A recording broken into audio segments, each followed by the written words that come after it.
या देवी सर्वभूतेषु शक्तिरूपेण संस्थिता नमस्तस्यै नमस्तस्यै नमस्तस्यै नमो नमः। जय माता दी। स्वागत है आप सभी का मेरे भक्ति भावना यूट्यूब चैनल पर।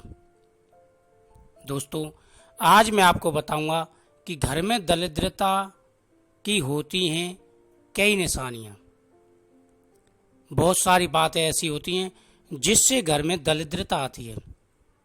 क्या आपके घर में भी तो ऐसा नहीं होता?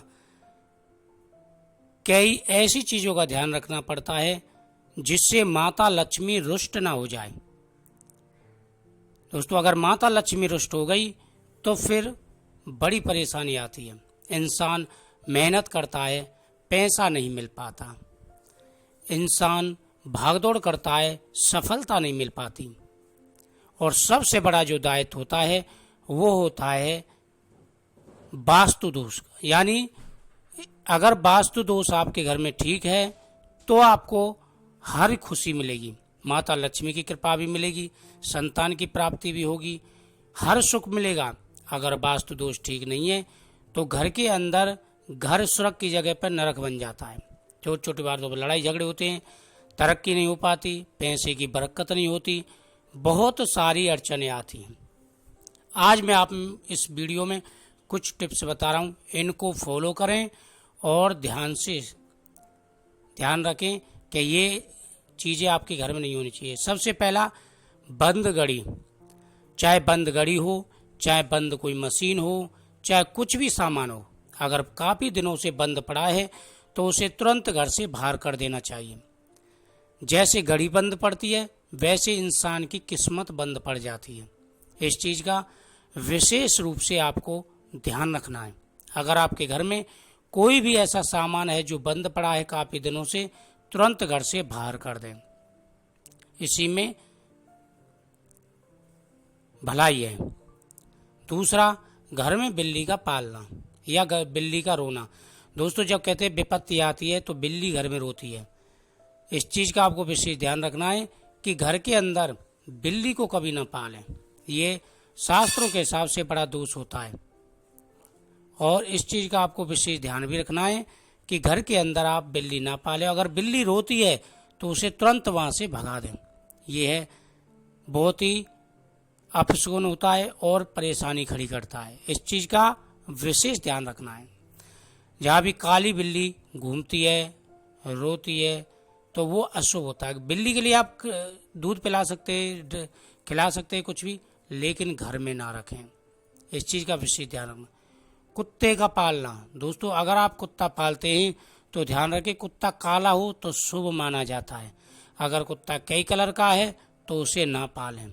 और कुत्ते को जितना हो सके उतना, पहले क्या होता था कि बड़े बड़े घर होते थे तो कुत्ते के लिए अलग जगह बनाते थे। अब छोटे छोटे फ्लैट हैं उनमें ही कुत्तों को रखते हैं। तो जितना हो सके उतना कुत्ते को कम से कम, जो आपका मंदिर बना हुआ है उससे 10 फुट की दूरी पर रखना चाहिए। और किचन है वहाँ से भी 10 फुट की दूरी पर रखना चाहिए। यह वास्तु दोष के हिसाब से शुभ माना जाता है। और घर में काला कुत्ता पालना शुभ होता है। वह कोई भी विपत्ति परेशानी आती है तो उससे अवगत कराता है। तीसरा, घर के अंदर झाड़ू का सही उपयोग। दोस्तों, झाड़ू का बड़ा महत्व होता है। वास्तु दोष के हिसाब से अगर घर के अंदर झाड़ू का सही प्रयोग होता है तो घर में कोई भी परेशानी नहीं आती। अगर वास्तु दोष के हिसाब से झाड़ू का सही प्रयोग नहीं करेंगे तो विभिन्न प्रकार की परेशानियों का सामना आपको करना पड़ सकता है। तो इस चीज़ का विशेष ध्यान रखें कि घर के अंदर झाड़ू हो तो उसका प्रयोग सही होना चाहिए। झाड़ू को एकांत में रखना चाहिए, झाड़ू को खड़ी नहीं रखना चाहिए, जूते चप्पलों के पास नहीं रखना चाहिए। इन सारी बातों का विशेष ध्यान रखना चाहिए। अगर इनका ध्यान रखेंगे तो माता लक्ष्मी का वास आपके घर में होगा। अगला, किसी देवी देवता का अनादर। दोस्तों, आपने देखा होगा गणेश उत्सव आता है या दीपावली का त्योहार आता है, कोई भी त्योहार आता है, लोग खुशी से बड़े उत्साह से भगवान की मूर्तियां लाते हैं और भगवान की मूर्ति की विधि विधान से पूजा करते हैं। लेकिन विसर्जन के बाद में जैसे इच्छाओं वहीं कहीं पीपल के नीचे रखे आते हैं, कहीं नालों के पास फेंके आते हैं। ये सबसे बड़ा दोष होता है। या तो आप पूजा ही मत करो और अगर पूजा करते हैं तो मिट्टी की मूर्ति लाइए और पूजा के बाद में उनको पानी के अंदर रख दीजिए थोड़ी देर के लिए, वह गल जाएंगे और उनको किसी गमले में आप मिक्स कर दीजिए। ये शुभ माना जाता है।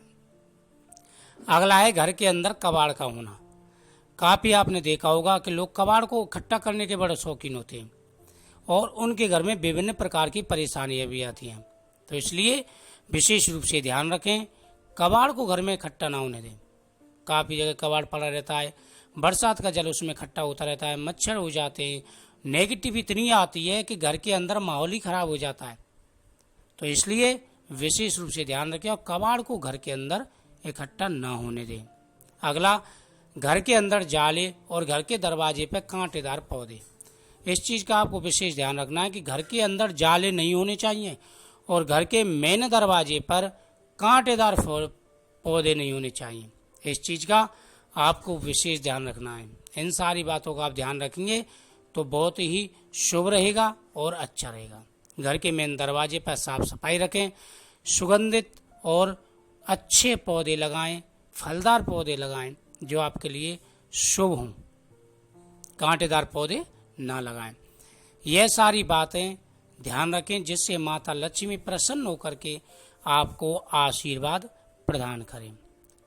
तो कई सारी बातों का ध्यान रखा जाता है कि वास्तु दोष के हिसाब से अगर आप घर में इन छोटी छोटी बातों का ध्यान रखते हैं तो माता लक्ष्मी प्रसन्न होकर के आपको आशीर्वाद देंगी और आपकी सारी मनोकामनाएं पूर्ण करेंगी। तो ये थे वास्तु दोष के हिसाब से कई सारी चीज़ें।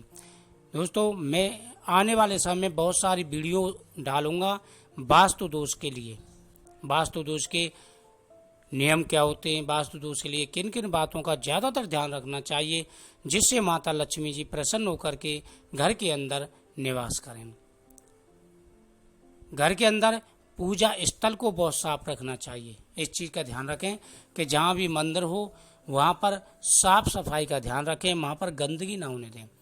यहाँ पे आपने जिस कमरे में मंदिर बना रखा है उस कमरे में इत्र आदि छिड़कते रहें, क्योंकि बहुत ही शुभ माना जाता है। जहाँ मंदिर होता है मंदिर में इत्र आदि का छिड़काव किया जाता है, सुगंधित द्रव्यों का छिड़काव किया जाता है।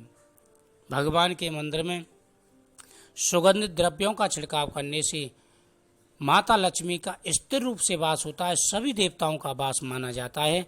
इसलिए जहाँ भी मंदिर हो आपका या कुछ भी हो तो वहाँ पर इत्र वगैरह छिड़काव करते रहें, पोंछा आदि लगाते रहें। वास्तु दोष का विशेष ध्यान रखें। और श्रावण मास का पवित्र महीना चल रहा है तो भगवान शिव जी की पूजा जरूर करें और श्रावण मास के बाद भी भगवान शिव जी की पूजा प्रतिदिन करते रहें, आपकी सभी मनोकामनाएं पूरी होंगी। तो ये था वास्तु दोष की जानकारी। इन बातों का आप ध्यान रखेंगे और आने वाले समय आपके लिए शुभ हो, अच्छा हो और आपकी हर मनोकामना पूरी हो। जय माता दी।